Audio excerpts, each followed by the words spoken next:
Pronto, estamos ao vivo. Boa noite, pessoal. Estamos aqui mais uma vez para o nosso encontro desse curso maravilhoso, curso básico de política, aprendendo muito, recebendo também muitas perguntas e comentários das pessoas em relação à importância desse curso. Então, você que já vem com a gente, você que está ouvindo pela primeira vez, pode assistir aos outros indo no canal, tá? No meu canal no YouTube, vocês podem, Isabel Guimarães, buscar lá curso básico de política, que vocês vão encontrar os outros módulos dos outros encontros, se é a primeira vez que você está assistindo. Boa noite, professor Márcio Carvalho. Boa noite, boa noite. Que bom tê-lo aqui nessa disponibilidade, né, de estar trazendo esses conhecimentos tão fundamentais, tão importantes para todos nós. Então, nós temos, desde o encontro passado, algumas perguntas, né, que as pessoas têm feito. Então, eu lhe passo a palavra para que a gente possa estar respondendo essas perguntas. Pois é, eu acho que uma das coisas mais legais aí para a gente fazer essa interação. Então, primeiro, antes de passar para as perguntas, eu queria pedir para você, se você pudesse colocar no comentário aí o endereço das questões que a gente está colocando para cada aula, e, na verdade, pedir desculpas, porque eu deixei esse formulário com as questões ocultas da segunda e terceira aula. Foi baberagem minha. Então, quem entrou estava vendo só as questões da primeira. Então, agora eu já liberei tudo, inclusive as questões do que a gente pode... do que a gente vai falar hoje, né? Eu não estou conseguindo, o que eu não estou conseguindo é compartilhar na minha rede o seu link. Já está aí, já abriu, né? Já abriu, já estamos online. Bom, mas aí eu queria pegar duas questões que ficaram em aberto da semana passada, que eu acho bastante pertinentes. Primeiro, alguém perguntou se as mudanças, os avanços que a gente teve socioeconômicos dos governos Lula e Dilma não deveriam ter sido acompanhados de mudanças na Constituição para que se tornassem algo mais constante. E eu acho que a experiência nos mostra que foi muito fácil desmontar, né? Foi muito fácil desmontar os avanços que a gente teve. O segundo governo Dilma já começou um governo retrocedendo um pouco nesses avanços, e depois, durante o período Temer, foi muito, muito simples mudar o que já estava ali. Mas, na verdade, a gente tem que lembrar também que Lula saiu com uma aprovação muito alta, mas a gente tem que lembrar que a lua de mel dele com o Congresso não foi tão longa. É só a gente lembrar que depois da aprovação da reforma da Previdência que Lula fez, que motivou inclusive o surgimento do PSOL, né? O PSOL surge de dissidentes do PT que não concordavam com... Desculpa. Pronto, consegui compartilhar. Que não concordavam com a reforma. A partir daí o Congresso não estava tão fortemente do lado de Lula. Não sei se ele conseguiria fazer mudanças substanciais na Constituição. Esse é um ponto. Mensalão entra logo em seguida, e aí a situação legislativa é um pouco mais complicada. Mais do que isso, lembrar que no governo, quer dizer, o impeachment de Dilma já mostrou uma um Congresso que era contrário a ela, muito claramente, e Temer faz a PEC do fim do mundo, né? A emenda constitucional. PEC do fim do mundo. Que virou a emenda constitucional do teto de gastos, que, na verdade, a gente vai falar um pouco de Constituição hoje, e, na verdade, a PEC já descaracteriza muito a nossa Constituição, né? A famosa Constituição Cidadã, que prevê uma série de direitos, mas esses direitos não podem ser contemplados se você tem uma limitação de gastos, né? Como na emenda constitucional do teto. Então, eu estou dizendo isso para dizer que, sim, foi muito fácil desmontar o que teve de bom nesses governos, e a gente não está dizendo que eles foram perfeitos, né? Mas, ao mesmo tempo, eu não sei se ter inserido certas coisas na Constituição também não poderia ser revertido, talvez pudesse ser revertido, né? O governo atual começou com um apoio ali no Congresso. A gente já falou, tentando costurar esses apoios de uma maneira diferente, passando ao largo dos partidos, mas, na verdade, como essas reformas, no caso da reforma da Previdência, era uma reforma que interessava também a boa parte do Congresso, principalmente os presidentes Maia e Alcolumbre do Senado, então foi fácil. Eu diria que reformas agora foram aprovadas apesar do governo, apesar do executivo, né?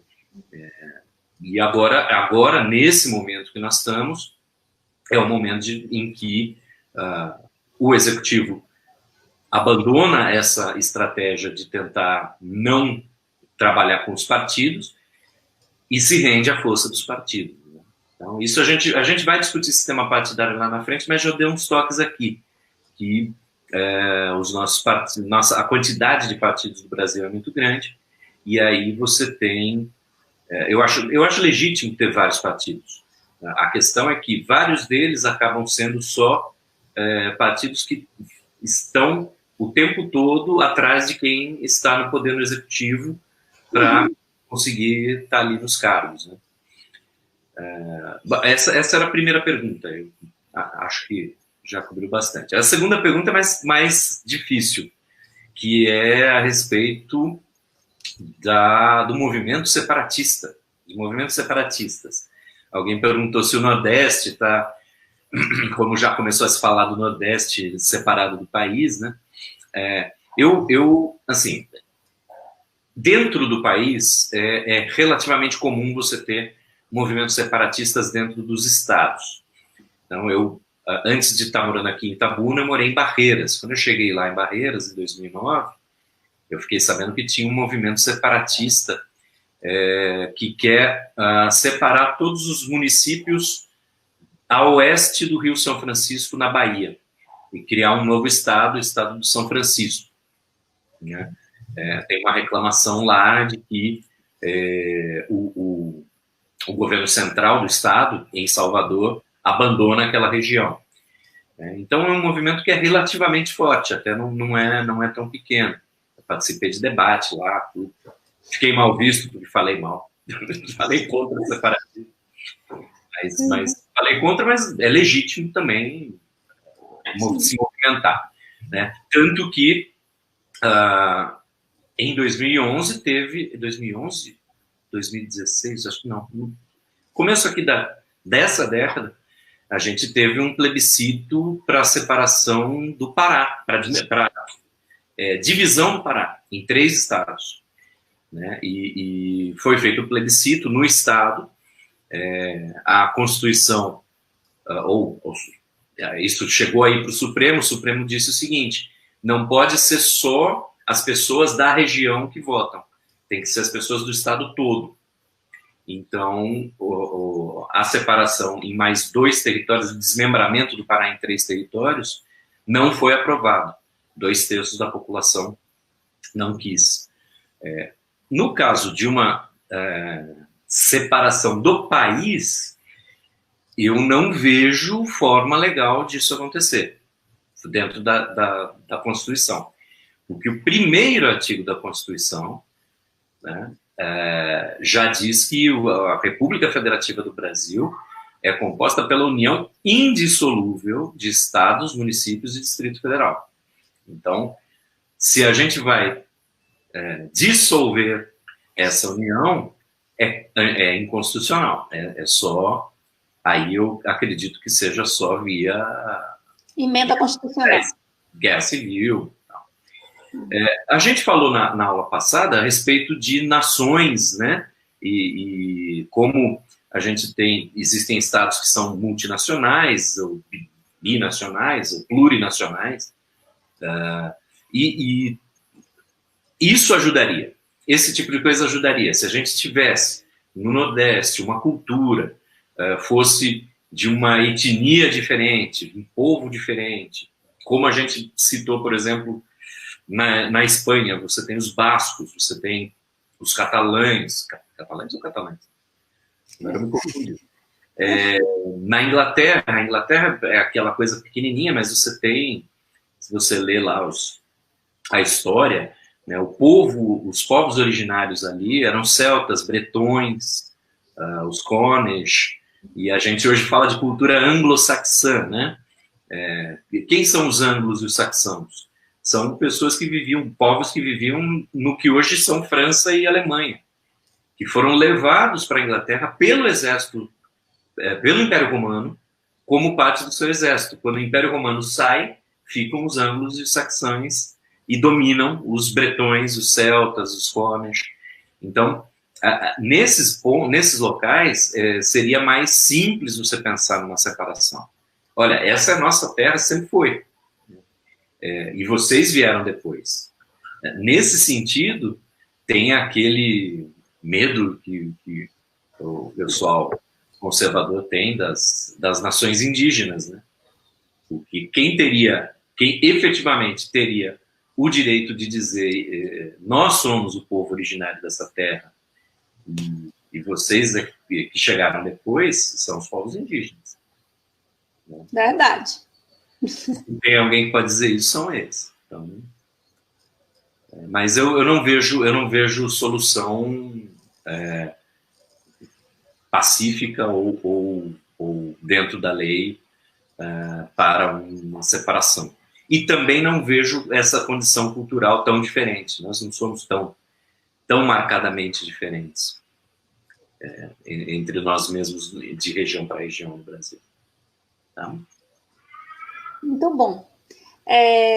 Agora, professor Márcio, a gente ouve muito falar o seguinte: o Estado é soberano, né? O que realmente vem a ser soberania? Olha, soberano mesmo que eu entendo é só o meu tricolor paulista, só o São Paulo Futebol Clube. Esse é soberano. Esse é o verdadeiro soberano. O que significa ser soberano? Não tem ninguém acima dele. Ninguém pode mandar nele. Esse também é o primeiro princípio que está nesse mesmo primeiro artigo da Constituição. Né? A República Federativa do Brasil é formada pela união indissolúvel de Estados, municípios e Distrito Federal e segue as seguintes características, não lembro a palavra. A primeira é soberania. Nós somos um Estado soberano. Em tese, em tese não, como definição, isso significa que nenhum outro Estado é superior a nós. Nenhum outro Estado pode mandar em nós. Nenhuma outra organização, por exemplo, pode mandar em nós, no país. Só que como o João Ubaldo, e aí sempre lembrando que a gente está seguindo o texto do livro Política, Quem Manda, Como Manda e Por Que Manda, do João Ubaldo Ribeiro, como ele mesmo diz ali, nada é tão preto no branco. Né? Ninguém tem uma soberania absoluta ou infinita. Mesmo no momento em que a gente tinha a Guerra Fria, você tinha duas superpotências, quer dizer, existiam países satélites da União Soviética, nós éramos países subsidiários dos Estados Unidos, então a nossa soberania não era plena, né, completa, E mesmo União Soviética e Estados Unidos eram uma contraparte, né? Nenhum deles tinha o poder de fazer absolutamente o que quisesse. E a partir do momento, principalmente a partir do momento do pós-guerra, do pós-segunda guerra, quando surgem as organizações multilaterais, ONU, Organização das Nações Unidas, FMI, Fundo Monetário Internacional, Banco Mundial, OTAN, Organização Mundial de Saúde, Organização Mundial do Comércio, Organização Internacional do Trabalho, tudo isso são organizações supranacionais, acima dos países, dos estados, e que impedem, de uma certa maneira, que você tenha liberdade, que os estados tenham liberdade total para fazer o que quiserem. Tem críticos conservadores que falam exatamente que essas organizações tiram a soberania do Estado. Isso é verdade, mas isso não é errado. Ser verdade não significa que os estados deveriam ter uma soberania absoluta. Se os estados tivessem uma soberania absoluta, a gente viveria num mundo de uma guerra de todos os estados contra todos os estados. Vocês já ouviram a frase guerra de todos contra todos? Ou o homem é o lobo do homem? Essas frases estão no livro O Leviatã, de Thomas Hobbes, que é um ótimo livro, em que ele fala um pouco... lembra, em outra aula, a gente falou do ser humano numa sociedade mais horizontal, mais simples, e que depois vai se complexificando. Thomas Hobbes tem uma teoria daquilo ali, que ele chama estado de natureza, em que a gente... É um momento em que não há leis ainda, não há normas, e a gente vai falar sobre leis e normas agora, daqui a pouco. E na visão dele, ao contrário da visão que a gente passou, que essa sociedade viveria relativamente bem, mas aí se complexifica a partir do momento que você tem excedente, tem pessoas que podem fazer outra coisa que não gerar recursos, etc, etc, etc. Na visão do Hobbes, não era assim. O ser humano vivia numa guerra constante de todos contra todos. Porque se não tem lei, e ele fala que não isso é interessante, muita gente fala que vai interpretar isso como Hobbes dizendo que o ser humano é mau por natureza. Ele não diz isso. Ele diz que o ser humano é racional por natureza. E se você não tem regras definidas, a coisa racional a se fazer é antes. A coisa racional a se fazer é demarcar o seu território antes. E todos fazendo o racional, isso gera uma guerra de todos contra todos. Por que eu fiz esse paralelo? Porque se todos os estados fossem absolutamente soberanos, o que significaria não haver regras para o funcionamento entre estados, é isso que aconteceria. A gente teria uma guerra de todos os estados contra todos os estados o tempo todo, se não houvesse essa regulação. E aí o mais forte certamente iria dominar os mais fracos. E o nome disso é guerra. Quer dizer, a gente teria uma guerra constante. Então, o primeiro ponto é esse: a soberania não é absoluta. Nem mesmo as potências mais fortes. Então, isso pensando para fora. Pensando para dentro. Aonde está essa soberania? Dentro do Estado, dentro do país. Quem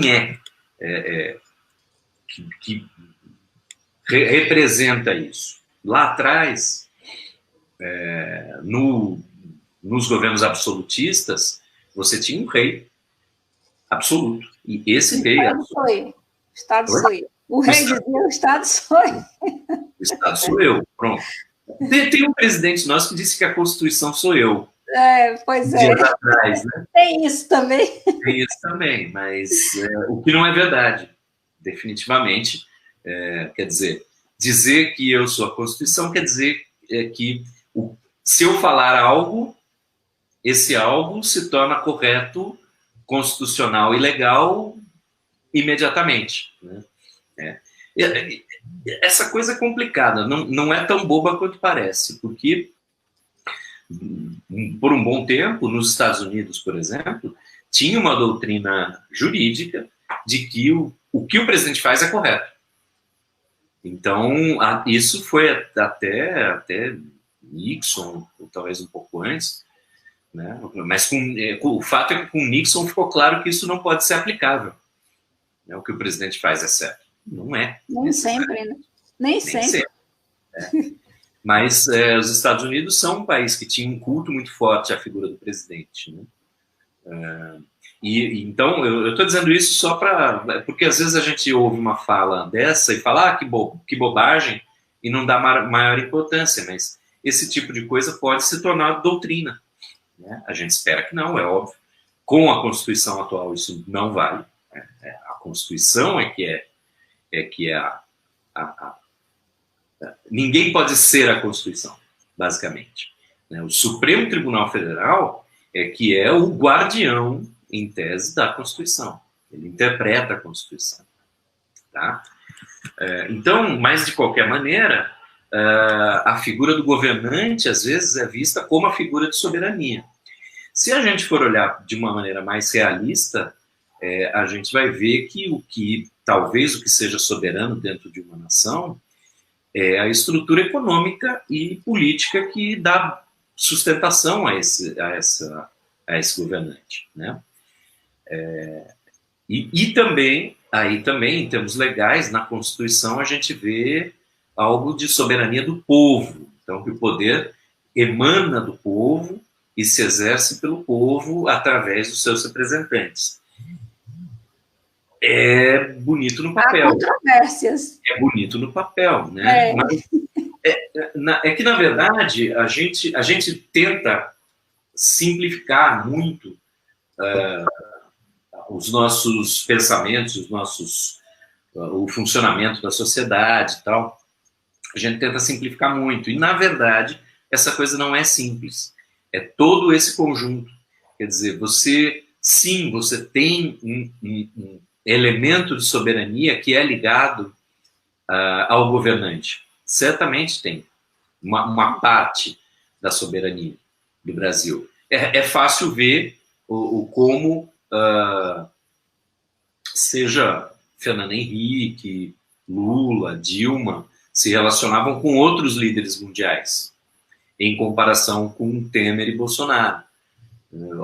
Como a figura do governante pode reduzir ou aumentar a soberania do país, ou o papel do país no mundo.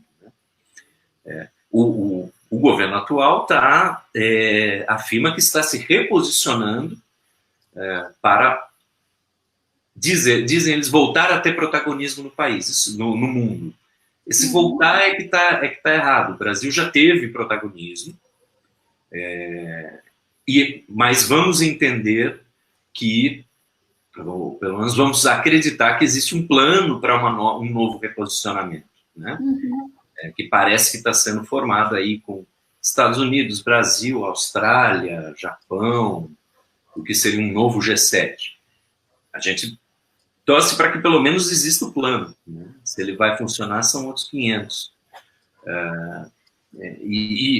De novo, soberania do país. Ok, nosso país é soberano, mas nossos cidadãos estão se tornando cidadãos de segunda classe no mundo. Estados Unidos e Europa já não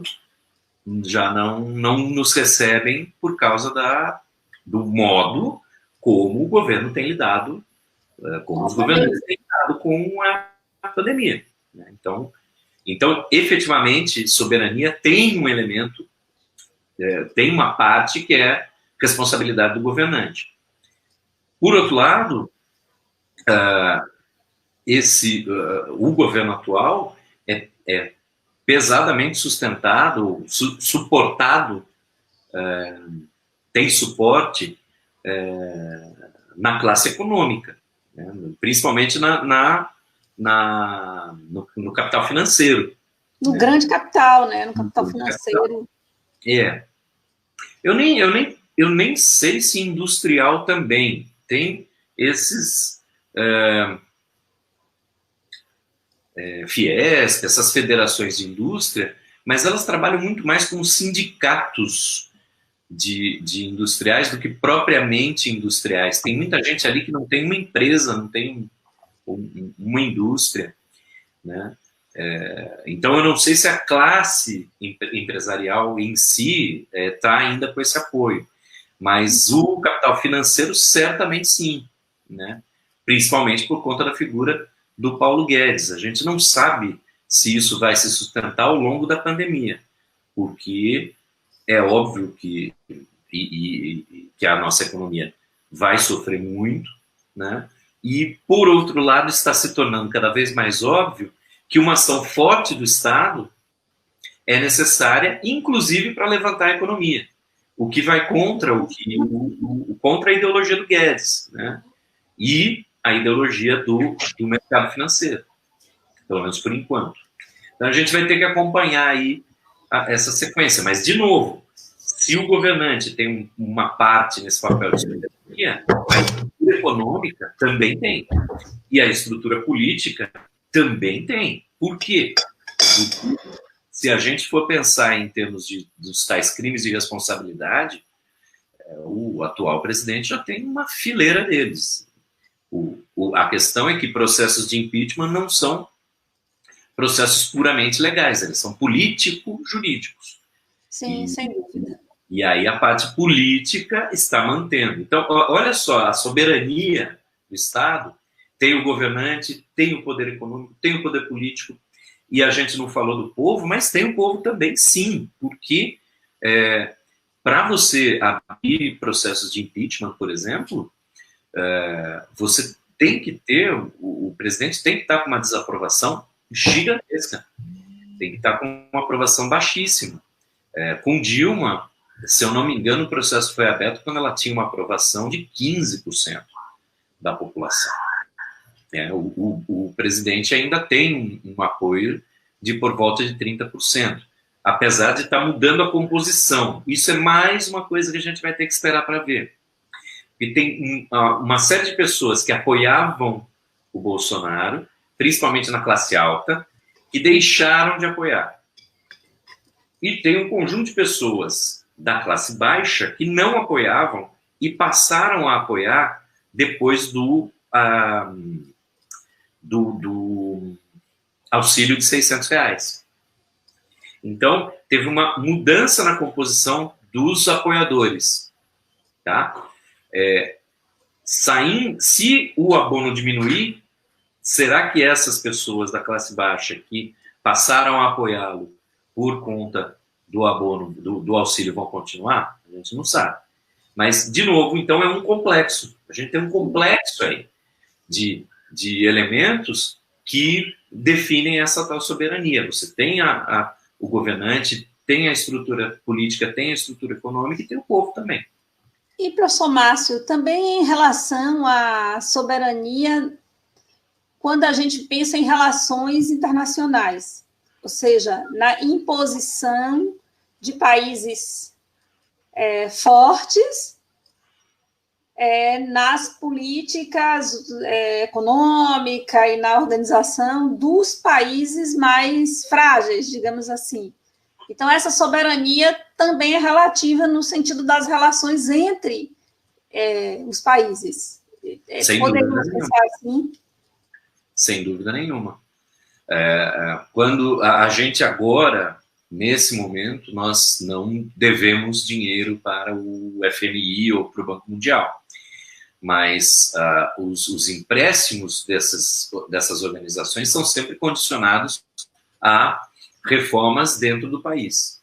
Então, muita coisa, muito do que foi feito dentro do país foi imposto de fora pela via econômica. Eu te empresto dinheiro, mas como você tem uma previdência que é deficitária, você vai perder esse dinheiro. Então, eu só te empresto se você se comprometer a reformar essa previdência. É um exemplo. Sim. Tá? E é óbvio que tem exemplos muito mais diretos de países interferindo em países. Né? Até pouco tempo atrás, era muito mais comum a existência de colônias. E aí essa imposição é direta. Mas também há modos indiretos. A gente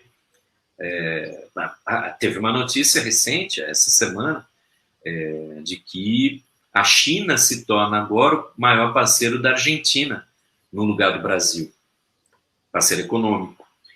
Quer dizer, isso, sem dúvida, é reflexo de como nós estamos tratando os nossos organismos multilaterais, né? O Mercosul, aqui, está sendo desdenhado, quando não atacado, pelo governo atual, ou pelo Ministério de Relações Exteriores atual, que quer criar, o que? Unasul, isso? Unasul, sim. Um novo tipo de organismo. Então, a se ver, né? A se ver o que vai dar. Mas você tem toda a razão. Estados interferem em estados, sim, sempre.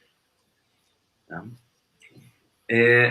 Agora, eu acho que esse tema da soberania, a gente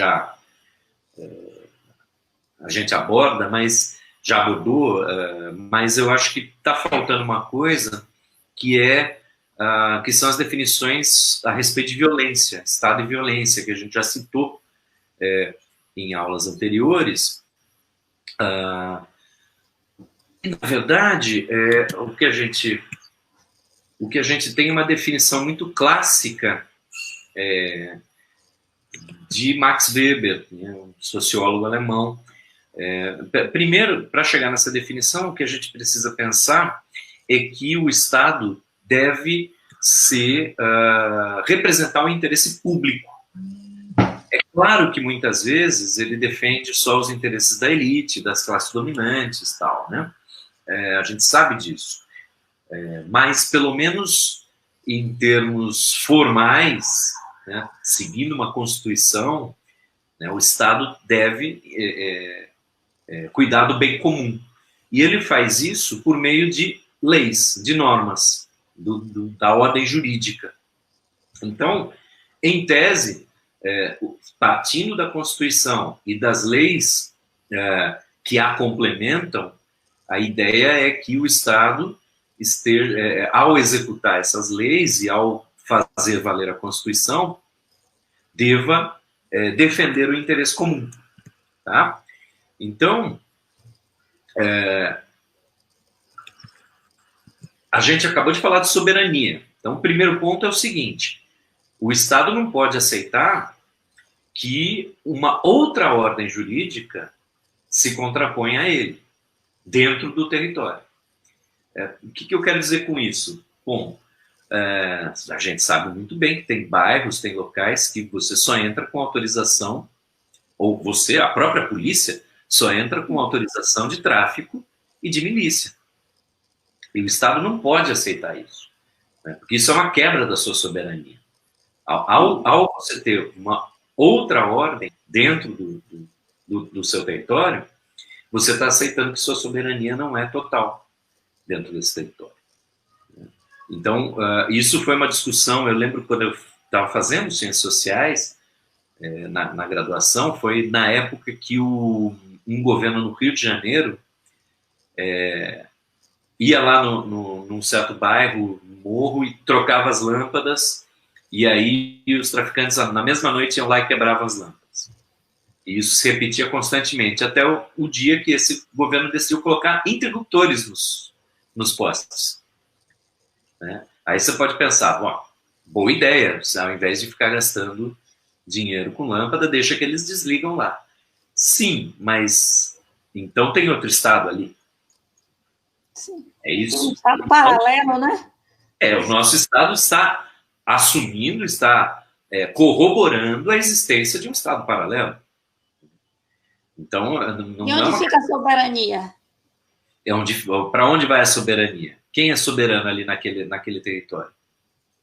É complicado. Essa não é uma questão simples. Então, a gente, de uma forma ou de outra, a gente vê isso acontecer. E aí eu vou falar algumas coisas que podem ser até contraintuitivas, porque a gente sempre fala muito sobre a violência do Estado contra populações, contra negros, contra a periferia, etc. Então pode parecer contraintuitivo, mas o ponto é o seguinte: o Estado precisa ter o monopólio da ordem jurídica. Não pode haver ordens jurídicas diferentes dentro do mesmo território. Isso mostra de um Estado fraco. De novo, pensando que o Estado tem que defender o interesse público, para fazer isso, ele precisa ter o monopólio da ordem jurídica. Ora, ou seja, o monopólio das leis, não pode ter leis diferentes. E quando eu falo isso, lembrem-se que existem leis nacionais, existem leis estaduais, existem leis municipais. Só que as competências para isso são todas definidas na Constituição ou em outras leis, tá? Então, com isso eu não tô, porque alguém pode ouvir isso e falar, peraí, mas, por exemplo, tem a lei municipal, por exemplo, o Corpus Christi, que é hoje, é um ponto facultativo que os estados podem e municípios podem votar, fazer leis complementares que tornam o feriado obrigatório ou não, tá? Mas isso é dado por competência, dividida. Essas competências são claramente divididas na Constituição e em outras leis. Não é disso que eu estou falando. Eu estou falando de uma ordem jurídica paralela. Né? Olha, dentro desse território aqui, a lei é outra. Tá? Mais uma vez, é possível que isso aconteça? Sim, é possível que existam normas específicas para territórios específicos. Por exemplo, dentro de uma reserva indígena, você tem certas leis que são diferentes, que mudam, tá? Mas isso o Estado Nacional criou a lei que diz que aquele território é diferente. É um pouco diferente de você ter uma quebra da soberania. Mantém-se o monopólio da ordem jurídica pelo Estado. E o Estado diz, aquele território é um pouco diferente. Tá? Bom, só que, então, a ideia para manter o interesse público, é necessário que exista, por parte do Estado, um monopólio das leis. Só o Estado faz leis. Agora, qualquer um de nós pode quebrar a lei. A gente pode fazer coisas que são ilegais. Sim. E nós vamos sofrer sanções. Agora, a pergunta é a seguinte: se eu faço aqui na minha casa algo ilegal e o meu vizinho vê, ele pode vir, entrar na minha casa e me punir? Mesmo que seja por a lei. Em tese, não. Né? Em tese, não. Pois é. Você pode até ter um vizinho aí, filho do capiroto, que tente fazer a justiça com as próprias mãos, mas legalmente não pode. Exatamente. Ele próprio estará quebrando leis. Ordenamento jurídico, sim. Ordenamento jurídico, ao fazer isso. Mas o Estado pode. E o ponto é que só o Estado pode. Então, quando a gente fala que o Estado tem que ter o monopólio do ordenamento jurídico, a gente também está dizendo que o Estado é a instituição dentro de um território que tem um monopólio legítimo da violência. Uhum. Essa violência é a violência que é legitimada por nós para que o Estado faça. Então, quando a gente vai ler o John Locke, no dois tratados sobre o governo civil, ele fala o seguinte, que lá no estado de natureza, naquela sociedade mais horizontal, em que todo mundo era igual, ao mesmo tempo que todo mundo era igual, todo mundo era juiz e executor. Uhum.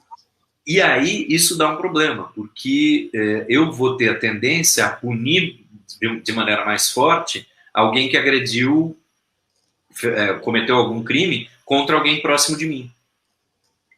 Então, na ideia de John Locke, o que a gente faz é um contrato social em que todos nós assinamos um contrato virtual dizendo: eu abro mão do meu poder de ser juiz e executor em nome do Estado. Mas eu só faço isso se você fizer também. Uhum. Então, todos nós, juntos, em tese, estamos vivendo sob um contrato E aí eu tô dentro do que a gente chama de contratualismo na filosofia política, né? Nós estamos dentro de um contrato em que nós abrimos mão de algum direito nosso para o Estado. Para Locke, a gente abre mão do direito de julgar e executar. E esse direito passa a ser do Estado. Para Thomas Hobbes, o direito a que a gente abre mão é o direito sobre todas as coisas. Lembra que eu disse que lá no Hobbes, quando os seres humanos estavam nesse estado de natureza em que não havia leis ainda, como não há lei, não há divisão dos objetos. Então, todo mundo tem direito sobre tudo. Basicamente, eu posso ir pegar uma fruta numa macieira. Eu posso. Cada um de nós poderia. Agora, só que isso dá problema. Vamos supor que nós dois moramos perto da macieira. E eu falo, não, essas maçãs aqui são minhas. Tem só 2 maçãs. Então, uma para mim e uma para minha esposa. E você quer uma. Quem resolve isso? Então, para Hobbes, a gente abre mão do direito sobre todas as coisas. Só que aí a gente passa o direito sobre todas as coisas para o Estado. Então, para Hobbes, o Estado é mais forte. Hobbes é um momento anterior a Locke, ele está defendendo o Estado absoluto, ele está defendendo mesmo o rei soberano absolutista, né? Locke já é o pai do liberalismo. Então, o Estado está aí para regular a sociedade, principalmente para julgar e executar. Mas, de qualquer maneira, tudo isso culmina no fato de que o Estado é essa instituição dentro de um território que tem um monopólio legítimo da violência. Se eu cometo certa violência, eu vou sofrer sanções, mas o Estado não. Eu não posso invadir sua casa, isso é contra a lei. Mas o Estado pode invadir sua casa em certas circunstâncias, também previstas em lei. Percebe? Eu não posso prender você em casa, se a casa é privada. Eu não posso te encarcerar, mas o Estado, dadas certas condições, se eu for condenado, etc., pode tirar minha liberdade. E aí a gente cai na questão mais... já falamos sobre isso. Aí a gente cai na questão mais pesada, né, que é de pena de morte. Se a gente vai ler lá o John Locke... Tem cachorrinho chorando aí? É Nick. É Nick. Natália, se não tem lei, predomina o mais forte, exatamente. E é por isso que tem... na verdade, Natália, vamos lembrar que você fez ciência política comigo. Vamos lembrar da leitura do Hobbes. Ele começa dizendo isso: se não tem lei, no estado de natureza, prevalece o mais forte. Só que ele também fala que ninguém é tão mais forte que os outros que 5 ou 6 não consigam derrubar ele fisicamente, e o ser humano é astuto. Então, também as pessoas podem se juntar e fazer um plano, sei lá, fazer uma armadilha para o mais forte, né? Então, na verdade, existe uma tendência à formação de grupos, né? Isso sim. Agora, no que diz respeito aos estados, como a gente estava falando aqui em soberania, se não houver esse arcabouço legal internacional, nas relações internacionais, aí sim é exatamente onde o mais forte vai prevalecer. E aí sim a gente tem entra em guerras constantes. Então, esses ordenamentos entre estados são fundamentais nesse ponto. Tá? Bom, mas aí deixa eu voltar aqui para o Locke, né? O Locke fala, então, que a gente abre mão do nosso direito de julgar e executar penas para o Estado. Só que aí ele vai falar o seguinte: o Estado pode tirar a sua vida. Eu não posso tirar a vida de outro ser humano, porque é contra a lei. Mas o Estado, como executor da lei, se a lei permitir, ele pode. Na verdade, o Locke justifica o fato da gente poder ser preso multado e etc., com o argumento que você já deve ter ouvido, de que quem pode mais, pode menos. Se o Estado tem direito até de tirar sua vida, ele também tem direito de tirar sua liberdade, de tirar seu dinheiro e etc.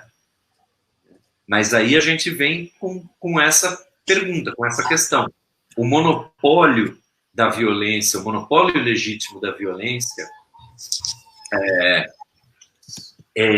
alcança até a nossa vida?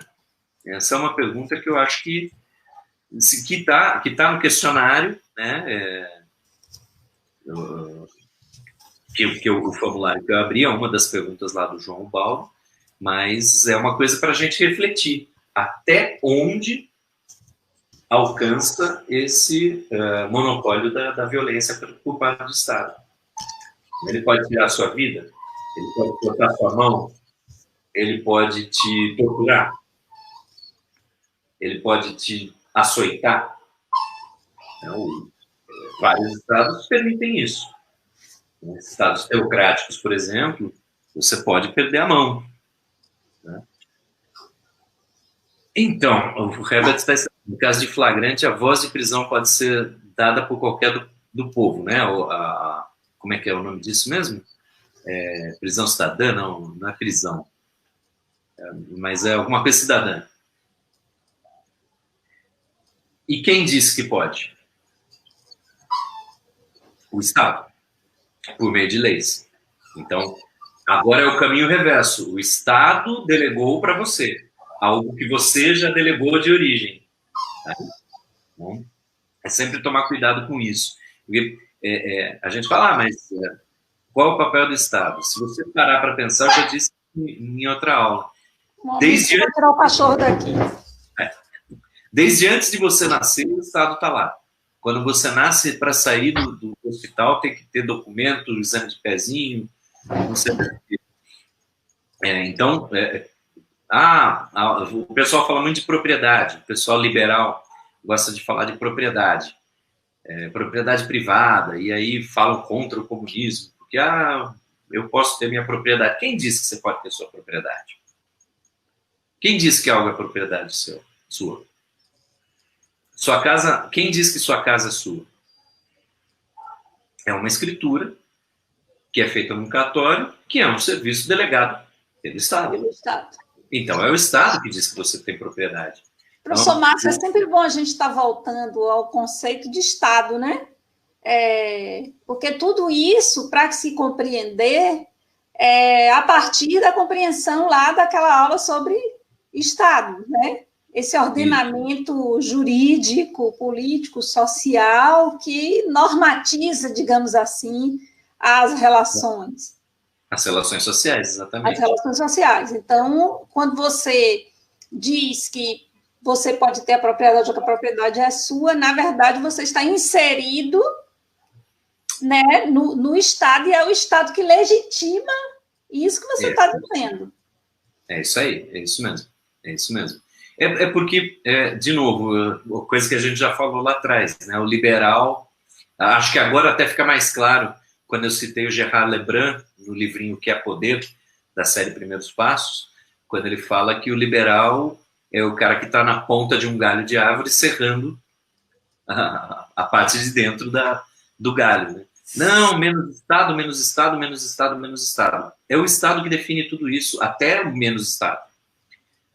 Quem vai definir um Estado mínimo é o próprio Estado. Então, é meio correr atrás do próprio rabo. Né? E a gente cai muito nisso, muito facilmente, porque é o discurso mais fácil de fazer. O Estado tem que ser grande ou o Estado tem que ser pequeno? E muitas vezes, quando a gente está falando isso, a gente está pensando se o corpo de trabalhadores do Estado tem que ser maior ou menor. Né? E a gente não explicita isso. Porque o Estado invade a vida de todo mundo. O liberal fala, ele tem razão. Ele tem razão. O Estado permeia todas as nossas relações. Né? Márcio, nós poderíamos dizer, então, que o sonho do liberal é voltar ao uma forma de relação na qual o mais forte domina o mais fraco e pronto, e fim, e não tem nenhum tipo de ordenamento ou regulação do ato dele, a grosso modo, eu estou falando assim, nós podemos dizer isso sobre o liberal? Infelizmente, alguns discursos que a gente ouve nos dão essa impressão, eu quero fazer o que eu quiser sem você me restringir. Encher o saco, não me enche o saco, eu quero ter direito de fazer o que eu bem entender. Me parece, às vezes, que é assim que determinadas pessoas, embora exista, aí eu pergunto, o liberalismo econômico, existe diferença entre o liberalismo econômico e o social? O liberalismo econômico e o liberalismo político. Isso. Nesses autores originais, lá, por exemplo, no Locke, não. As coisas vêm juntas. Você tem que ter liberdade cada vez maior política para ter liberdade econômica. Um parênteses para dizer que caras como Locke dizem isso, mas não tinham problema nenhum, por exemplo, em ter escravos. Tá? Sempre lembrar dessas pequenas... É bom lembrar. É bom lembrar. Enfim, liberalismo econômico e liberalismo político caminharam juntos por um bom tempo. A questão é que o liberalismo... a questão é que se criaram tantos mecanismos, e principalmente desenvolvimentos tecnológicos, que foi necessário você separar essas coisas. Porque foi necessário que o Estado passasse, principalmente a partir do século XIX, né, dos 1800 e tanto, quando a gente está lá no auge da Revolução Industrial, foi necessário que os trabalhadores lutassem e forçassem o Estado a aplicar certos constrangimentos. Porque se você mantivesse um liberalismo econômico muito junto com o liberalismo político, ora, eu sou o dono da fábrica, eu quero te pagar R$10 para você trabalhar 18 horas. Ah, não aceito. Beleza, fulano do lado aqui aceita. Né? Porque tem sempre alguém passando fome, tem sempre alguém precisando. É assim que funciona o capitalismo. Né? Então, se torna cada vez mais necessário um Estado que intervenha na liberdade econômica, para garantir certos direitos, para garantir que não há tantos abusos, já que o capitalismo é um sistema econômico baseado na expropriação de trabalho, quer dizer, baseado em pagar para você menos do que você trabalhou, é a base do capitalismo. Então, essa injustiça de base já não dá para tirar, mas outras dá para minimizar, né? E os trabalhadores, através de lutas, conseguiram fazer com que estados minimizassem isso. Mas isso à custa de uma separação do liberalismo econômico e do liberalismo político. Além disso, mesmo não falando dos trabalhadores, mesmo dentro do mercado, surgiram uma série de situações, por exemplo, os monopólios. Por exemplo, dumping. Eu sou a Coca-Cola, tá? Eu quero comprar o refrigerante Jesus, que tem lá no Maranhão. O que eu faço? Eu passo 6 meses vendendo a Coca-Cola a 50 centavos o litro. Até a Jesus quebrar. Aí eu vou lá e compro ela. Isso é abuso do poder econômico. E o Estado tem que coibir isso daí. Né? Então, o próprio funcionamento da economia muitas vezes exige e exigiu que o Estado se fortalecesse aí em direção a eles. Meus alunos já ouviram nessa história, eu sempre gosto de fazer esse experimento mental. Né? Quando a gente fala, você é contra ou a favor privatização? Gente, não dá para ser contra ou a favor privatização em abstrato. A gente tem que falar de casos reais. Então, eu sempre brinco, aí fazendo um experimento mental, imagine que chegou uma fábrica de cadastro de sapato no Brasil, que comprou todas as outras fábricas de cadastro de sapato no Brasil e passou a vender o cadastro de sapato a R$50 o par. Não vale a pena? Vocês vão me dizer que não vale a pena Isso faz com que o preço dos sapatos aumente vertiginosamente. Vocês acham mesmo que não vale a pena o Brasil criar uma estatal de cadastro de sapato para vender a 10 centavos? Até essa empresa baixar? Ou estimular que outras empresas surjam? Né? Então, eu acho que dá para a gente pensar nessas coisas. A Natália está perguntando, abuso de poder econômico, então, é igual a quebra de monopólio? Não, é o contrário. O monopólio pode gerar... Perdão, você está perguntando se é a quebra do monopólio do Estado, da violência do Estado? Vamos pensar. Aí é para pensar. O que eu quis dizer em termos econômicos é o contrário. Você, de posse de um monopólio econômico, você pode abusar do seu poder. Então, é fácil a gente ver que a telefonia no Brasil tem 4 grandes empresas, então não é um monopólio, mas é um oligopólio. São poucas aí. Então, os preços e a qualidade dos serviços podem ser mais ou menos combinados. Né? Você não tem uma concorrência real ali. Já dividiram o país, já lotearam o país. Eu já contei isso aqui. É fake. Eu já contei isso aqui. Quando eu trabalhava no Rio, na FINEP, a gente fazia as licitações para telefonia. Né? Mas as 4 empresas já dividiam o município. Elas já combinavam tudo. Ó. A Oi vai ficar com a conta do BNDES dos próximos anos, a TIM vai ficar com o Petrobras, não sei quem vai ficar com FINEP, CPRM, as outras empresas públicas que estão lá, e aí elas iam para a licitação combinadinhas. Para essa licitação eu vou jogar o menor preço, para outra você joga o menor preço. Isso é abuso do poder econômico. Você não tem uma concorrência real que vá trazer. Qual é a tese do liberal?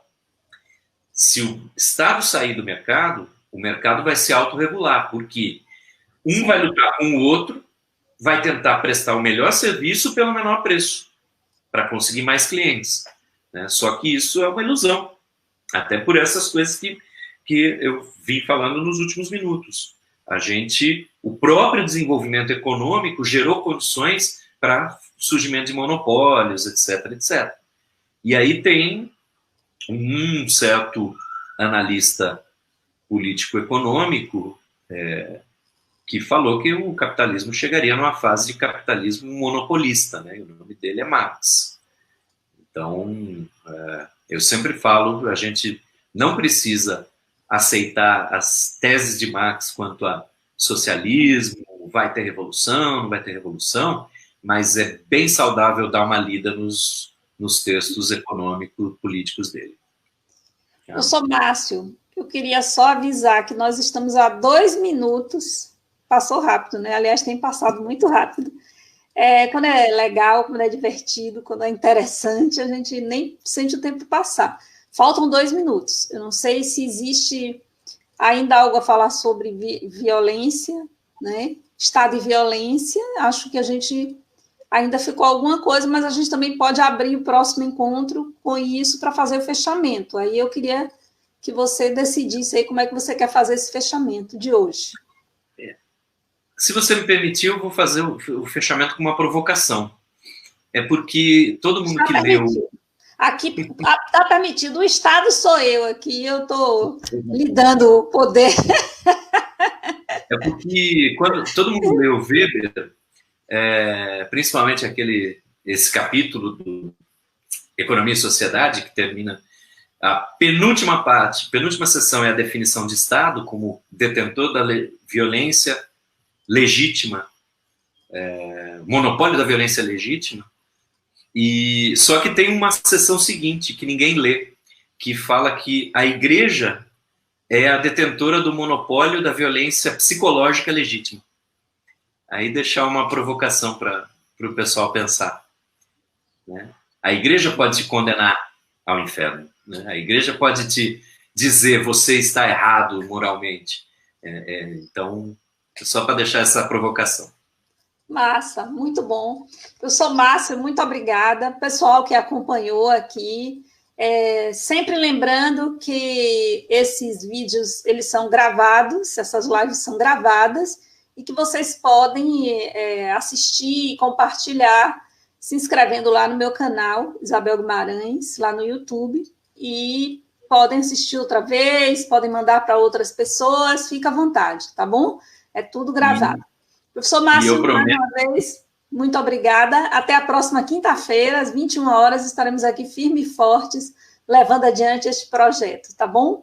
Um grande beijo para todos e até quinta, hein? Tchau, obrigado, gente.